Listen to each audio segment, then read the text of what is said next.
Actually ഈ ചിന്തിക്കുന്നത് മനുഷ്യന്മാർ ചിന്തിക്കുക രണ്ട് തരത്തിലായിരിക്കും ചിന്തിക്കുക. ഒന്ന് വിവേകപരമായിട്ട്, രണ്ട് വികാരപരമായിട്ട്. ഈ വികാരവും വിവേകവും തമ്മിൽ വളരെ ഹ്യൂജായിട്ടൊരു ഡിഫറൻസ് ഉണ്ട്. അത് നമ്മൾ അങ്ങനെ പെട്ടെന്ന് മനസ്സിലാക്കിയെടുക്കാൻ പറ്റുന്ന ഒന്നല്ല. പെട്ടെന്ന് അങ്ങനെ മൈൻഡിനെ ഇങ്ങനെ ചിന്തിക്കണം, നീ ഈ സമയത്ത് ഇങ്ങനെ ചിന്തിച്ചാൽ മതി, ഏറ്റ സമയത്ത് ഇങ്ങനെ ചിന്തിച്ചാൽ മതി. നമ്മൾ മൈൻഡ് ഓരോ സാഹചര്യം വരുമ്പോഴും ഓരോ വ്യക്തികളുടെ കേസ് വരുമ്പോഴത്തേനും ചിന്തിക്കുന്നത് വളരെ വ്യത്യസ്തമായിട്ട് രീതിയിലായിരിക്കും.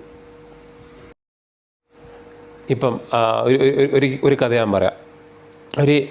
രണ്ട് റെയിൽവേ ട്രാക്ക്, രണ്ട് ട്രാക്കിലും കുട്ടികൾ കളിക്കുന്നുണ്ട്. ഒരു ട്രാക്കിലാണെങ്കിൽ ഒരു കുട്ടിയും മറ്റേ ട്രാക്കിലാണെങ്കിൽ 5 കുട്ടികളും ചേർന്നിട്ട് കളിക്കുന്നുണ്ട്. അപ്പോൾ ഒരു ട്രെയിൻ ഈ 5 കുട്ടികൾ കളിക്കുന്ന റെയിൽവേ ട്രാക്കിലേക്കൂടെ അതിനെ പോയിൻ്റ് ആക്കിയിട്ടൊരു ട്രെയിൻ വരുന്നുണ്ട്. ഈ 5 കുട്ടികൾക്കും അറിയാം ഇതിലേക്കൂടെയാണ് ട്രെയിൻ വരുമെന്ന്. ഈ ഒരു കുട്ടിക്ക് ക്ലിയറായിട്ട് അറിയാം താൻ കളിക്കുന്ന ട്രാക്കിലേക്കൂടെ ട്രെയിൻ വരില്ല, അതുകൊണ്ട് താൻ കളിക്കുന്ന സേഫായിട്ടുള്ള പാത്തിലേക്കൂടെയാണ് കുട്ടിക്ക് അറിയാം. അപ്പം എൻ്റെ കൈമിൽ ഒരു ലിവറുണ്ട്. ആ ലിവർ വെച്ചിട്ടുണ്ടെങ്കിൽ ട്രാക്ക് എനിക്ക് ചേഞ്ച് ചെയ്യാൻ പറ്റും. 5 കുട്ടികൾ വരുന്ന ട്രെയിനിലേക്ക് എനിക്ക് ചേഞ്ച് ചെയ്യാം, ഒരു കുട്ടി കളിക്കുന്ന ട്രാക്കിലേക്ക് എനിക്ക് ട്രെയിനിൽ ചേഞ്ച് ചെയ്യാം. ഈ സൂപ്പർമാനൊന്നുമല്ല. അപ്പോൾ ശരിക്കും ഏത് ട്രാക്കിലേക്കാണ് ആ ട്രെയിനിന് ചേഞ്ച് ചെയ്യുക? 5 കുട്ടികൾ കളിക്കുന്ന ട്രാക്കിലേക്കാണ്, അത് ഒരു കുട്ടി കളിക്കുന്ന ട്രാക്കിലേക്കാണ്?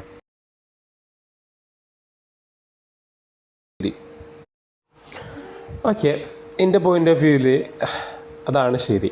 5 കുട്ടികളെ കൊല്ലാണ്ട് ഈ ഒരു കുട്ടീനെ കൊല്ലാനാണ് എൻ്റെ പ്ലാൻ. അതാണ് എൻ്റെ ഭാഗത്ത് ശരി. ഞാൻ ഓൾറെഡി പറഞ്ഞില്ല, വിവേകപരമായിട്ട് ചിന്തിക്കുന്നവരുണ്ട്, വികാരപരമായിട്ട് ചിന്തിക്കുന്നവരുണ്ട്. ഇതിൽ ഈ ചിന്തിച്ച രീതി എന്ന് വെച്ചിട്ടുണ്ടെങ്കിൽ വികാരപരമായിട്ടാണ്. കാരണം എനിക്കറിയാം, എൻ്റെ ഹൃദയം പറഞ്ഞത് എന്താണെന്ന് വെച്ചിട്ടുണ്ടെങ്കിൽ, ഹൃദയം വെച്ചിട്ടുണ്ടെങ്കിൽ ഓൾറെഡി അറിയാം ഞാൻ. മറ്റേ ഈ സംഭവം പറയുന്നില്ല, ഒരു കാൽപ്പനിക അല്ലെങ്കിൽ സാഹിത്യപരമായിട്ട് പറഞ്ഞാണ്. ഒരു കുട്ടീൻ്റെ ജീവനെക്കാട്ടും വലുതാണ് 5 കുട്ടികളുടെ ജീവൻ. അത് കുട്ടികളായിക്കോട്ടെ മനുഷ്യരായിക്കോട്ടെ, ഒന്നിനെക്കാട്ടും വലുതാണ് 5 പേരുടെ ജീവൻ. അതിൻ്റെ ഒരു ഇമോഷണലായൊരു ടച്ചാണ് അവിടെ തീരുമാനം എടുക്കാൻ വേണ്ടി പ്രേരിപ്പിക്കുന്നത്. അതേസമയം ലോജിക്കലായിട്ട് നോക്കുമെങ്കിൽ ഈ 5 കുട്ടികൾക്കും അറിയാം തങ്ങൾ ചെയ്യുന്നത് തെറ്റാണ്, ഇതിലേക്കൂടെ ട്രെയിൻ വരുന്നത് 5 കുട്ടികൾക്കും അറിയാം. എന്നിട്ടും അവർ ആ തെറ്റ് കണ്ടിന്യൂ ചെയ്ത്. അതേ സമയത്ത് ഈ ഒരു ഒറ്റ കുട്ടിയാണെങ്കിലോ ആ കുട്ടിക്ക് 100% അറിയാം ഇതിലേക്കൊരു ട്രെയിനും കാര്യങ്ങളൊന്നും വരില്ല, താൻ നിൽക്കുന്നത് സേഫായിട്ടുള്ള വഴിയിലാണ്, അതുകൊണ്ട് തനിക്ക് ആവശ്യാനുസരണം കളിക്കാമെന്ന് ആ കുട്ടിക്കറിയാം. ഒരു വിവേകപരമായി ചിന്തിക്കുന്ന ഒരു വ്യക്തി ചെയ്തതെന്ന് വെച്ചിട്ടുണ്ടെങ്കിൽ ശരിയുടെ ഭാഗത്തായിരിക്കും നോക്കുക. ഇവിടെ ശരിയെന്ന് വെച്ചിട്ടുണ്ടെങ്കിൽ ആ ഒരു കുട്ടിയാണ്. കാരണം ആ കുട്ടിക്ക് അറിയാം ഇതിലേക്കൂടെ ഒരു ബുദ്ധിമുട്ടുണ്ടാകുമ്പോൾ ആ കുട്ടിക്ക് അറിയാം.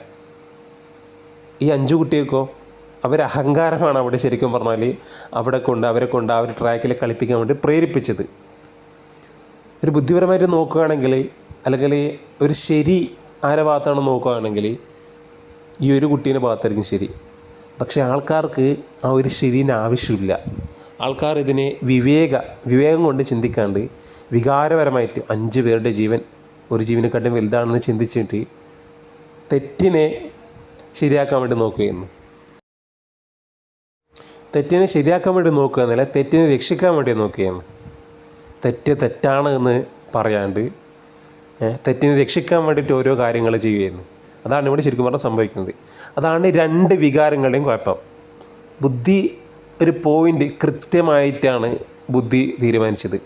ബുദ്ധി പറയുന്നത് തെറ്റാണ് ഭാഗത്താണോ അവർ ശിക്ഷിക്കപ്പെടണം, ശരിയായ ഭാഗത്താണോ അവരൊരിക്കലും ശിക്ഷിക്കപ്പെടാൻ പാടില്ല, അവർ നിരപരാധികളാണെന്നാണ് ഒരു മെൻ്റലിയിലൊരു ഒരു ബുദ്ധിപരമായിട്ടുള്ള തോട്ട്. പക്ഷേ വികാരം കൊണ്ട് നോക്കുകയാണെങ്കിൽ അത് മൊത്തം തകിടം മറിഞ്ഞ്. ഇവിടെയാണ് തീരുമാനങ്ങൾ എടുക്കുന്ന കാര്യം വരുന്നത്. ആൾക്കാർ 2 രീതിയിൽ തീരുമാനങ്ങൾ എടുക്കും ഒരു കാര്യത്തിന്. ഇമോഷണലായിട്ട് എടുക്കും, അല്ലെങ്കിൽ ഈ ഒരു IQ ലെവൽ കൊണ്ടും എടുക്കും. ഒരു വിവേകപരമായിട്ട് ശരിക്കും നീണ്ടു നിൽക്കുക, അല്ലെങ്കിൽ ലൈഫ് ലോങ് ആയിട്ട്, അല്ലെങ്കിൽ കുറച്ചും കൂടി നമുക്ക് റിസൾട്ട് കിട്ടുക, എല്ലാം കൊണ്ട് നോക്കുമ്പോഴത്തേന് വിവേകപരമായിട്ട് ചിന്തിക്കുമ്പോഴായിരിക്കും. ഈ വികാരം കൊണ്ട് നോക്കിയെങ്കിൽ താൽക്കാലിക സുഖം മാത്രമേ കിട്ടുള്ളൂ. താൽക്കാലിക സുഖം മീൻസ്, ഇതൊരു എക്സാമ്പിൾ പറഞ്ഞുതരാം. ഒളിച്ചോട്ടം, ചെറുപ്രായത്തിലുള്ള ഒളിച്ചോട്ടം. അവർ വികാരം മൂത്തിട്ട് മൂത്തിട്ടാണ് കാര്യങ്ങൾ നിശ്ചയിക്കുന്നത്, കാര്യങ്ങൾ തീരുമാനിക്കുന്നത് വികാരം മൂത്തിട്ടാണ്. വിവേകപരമായിട്ട് ചിന്തിക്കുന്നില്ല. ഒളിച്ചോടിയതിന് ശേഷം ഭാവി എന്ത്, ഈ ഒളിച്ചോടുമ്പം ആൾക്കാർ വീട്ടിലെ പണവും പണ്ടെല്ലാം എടുത്തിട്ട് പോകും. അത് തീർന്നാൽ അവർ ബാക്കി എന്തെന്ന് ആൾക്കാർ ചിന്തിക്കുന്നില്ല, അവർ ചിന്തിക്കുന്നില്ല. അതിനുള്ള റീസൺ അവർ ചിന്തിക്കുന്നത് വിവേകം കൊണ്ടല്ല, വികാരം കൊണ്ടാണ്. വിവേകം കൊണ്ട് ചിന്തിക്കുക എന്ത് ചെയ്യുക, നമുക്ക് രണ്ടാക്കും ഒരു ജോലി വേണം, അതിനുശേഷം ഒരു കൃത്യമായിട്ട് വിദ്യാഭ്യാസം നമ്മൾ പൂർത്തീകരിക്കണം. വിദ്യാഭ്യാസം കിട്ടിയെങ്കിൽ മാത്രമാണ് നമുക്കൊരു നല്ലൊരു ജോലി കാര്യങ്ങൾ കിട്ടുള്ളൂ. അത് നേടണമെങ്കിൽ വിദ്യാഭ്യാസം വേണം. അത് ആ സമയം വരെ കാത്തു നിൽക്കണം. ഇനി ആ ഒരു വിദ്യാഭ്യാസം, ആ ഒരു ജോലി, സ്വയം സാമ്പത്തികപരമായിട്ടൊരു സാമ്പത്തിക ഭദ്രത നേടിയതിന് ശേഷം മാത്രമാണ് ഇത്തരം കാര്യങ്ങൾക്ക് നമ്മൾ മുന്നിട്ടിറങ്ങാൻ പാടില്ലെന്നൊരു വിവേകപരമായിട്ടുള്ള ചിന്ത വരെ തലച്ചോറിൽ ഓടിക്കൊണ്ടിരിക്കും. അത് മേ ബി IQ ഒരു വ്യത്യാസം കൊണ്ടായിരിക്കാം, പല കാരണങ്ങളും ഉണ്ട്. അവർ തീരുമാനങ്ങൾ എടുക്കുമ്പം എപ്പോഴും താൽക്കാലിക സുഖം വികാരത്തിനായിരിക്കും. ഡെഫിനറ്റ്ലി നിങ്ങൾക്ക് താൽക്കാലിക സുഖമാണ് നിങ്ങളെ ലക്ഷ്യമെങ്കിൽ നിങ്ങൾ വികാരം കൊണ്ട് തീരുമാനം എടുക്കുക. അല്ല, ലൈഫ് ലോങ് ഒരു കാര്യത്തിനെക്കുറിച്ച് ഒരു ഹാപ്പി ആവണമെങ്കിൽ നിങ്ങൾ വിവേകം കൊണ്ട് ചിന്തിക്കുക. അതായത് ഒരു പ്രശ്നം വരുമ്പോൾ നമ്മളൊപ്പരം നിൽക്കാണ്ട് നമ്മളെ പാതി വഴിയിൽ ഉപേക്ഷിച്ച് പോകുന്ന ഒരു വ്യക്തിൻ്റെ ഒപ്പരം ജീവിക്കുന്നതാണോ നല്ലത്, അതോ ആ വ്യക്തിൻ്റെ സ്വഭാവം ഇങ്ങനെയാണ് എന്ന് മുന്നേ നമുക്കൊരു ഇൻസിഡൻറ്റിലേക്കൂടെ, ഒരു സാഹചര്യത്തിലേക്കൂടെ നമുക്ക് മനസ്സിലാക്കി തരുന്നൊരു സാഹചര്യത്തിന് നമ്മൾ ശരിക്കും പറഞ്ഞാൽ നന്ദി പറയുകയാണ് ശരിക്കും പറഞ്ഞാൽ ചെയ്യേണ്ടത്. ഈ അദ്ദേഹത്തിൻ്റെ കാര്യത്തിൽ ചിന്തിക്കുന്നത് ഇമോഷണലായിട്ടാണ്. അതാണ് ഇത്രയധികം ഇങ്ങനെ ആകുന്നത്. ഈ ചിന്തിച്ചു പ്രാക്ടിക്കലായിട്ട് ചിന്തിച്ചു നോക്കിയ ഈ എന്നെ പറഞ്ഞ് എൻ്റെ പോയിൻ്റ് ഈ പറഞ്ഞ പോയിൻ്റാണ് ഞാൻ പറയാം. ഈ എന്നെ പറഞ്ഞ് ഈ ഒരു ബന്ധത്തിന് ഫ്യൂച്ചർ ഇല്ലയെന്ന്. ഫ്യൂച്ചർ ഇല്ല എന്ന് പറയുന്നത് ഡിപ്പെൻഡ് ആണ്, ഓരോ ആൾക്കാരെ ചിന്താഗതി വെച്ചിട്ട് ഡിപ്പെൻഡ് ആണ്. അപ്പം എന്നെ സംബന്ധിച്ചിടത്തോളം ഇങ്ങൾക്കൊരു ഫ്യൂച്ചർ ഡെഫിനറ്റ്ലി ഉണ്ടാകും, തീർച്ചയായിട്ടും ഉണ്ടാകും. അതിന് കുറച്ച് ടഫായിരിക്കും, പക്ഷെ അത് ഉണ്ടാകും. സാഹചര്യം ആ രീതിയിലേക്ക് മാറി വരുന്നുണ്ട്. പക്ഷേ എൻ്റെ ഒരു മെൻറ്റാലിറ്റി ആ ഒരു ടൈപ്പിലേക്ക് നോക്കുമ്പോഴത്തേനും അത് കുറച്ചും കൂടി ബുദ്ധിമുട്ടാണ്, അത് പ്രാക്ടിക്കൽ അല്ല എന്നാണ് എൻ്റെ പക്ഷം.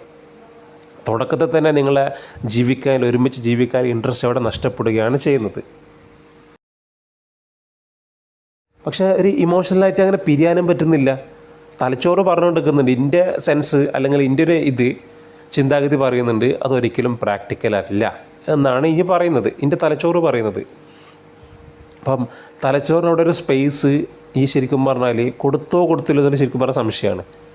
ഈ പറയുന്ന കേൾക്കുമ്പം തലച്ചോറ് ഈ അങ്ങനത്തെ ഒരു സ്പേസ്, തലച്ചോറിൻ്റെ ഭാഗത്തു നിന്നാണ് സംസാരിച്ചതെന്ന് ഒരു തലച്ചോറാണ് പറയുന്നത് ഇങ്ങനത്തെ ഒരു സംഭവം വേണ്ട, അത് പ്രാക്ടിക്കലല്ല, അത് നീ ശരിക്കും പറഞ്ഞാൽ അനുസരിച്ച് എന്ന് വേണമെങ്കിൽ പറയാം.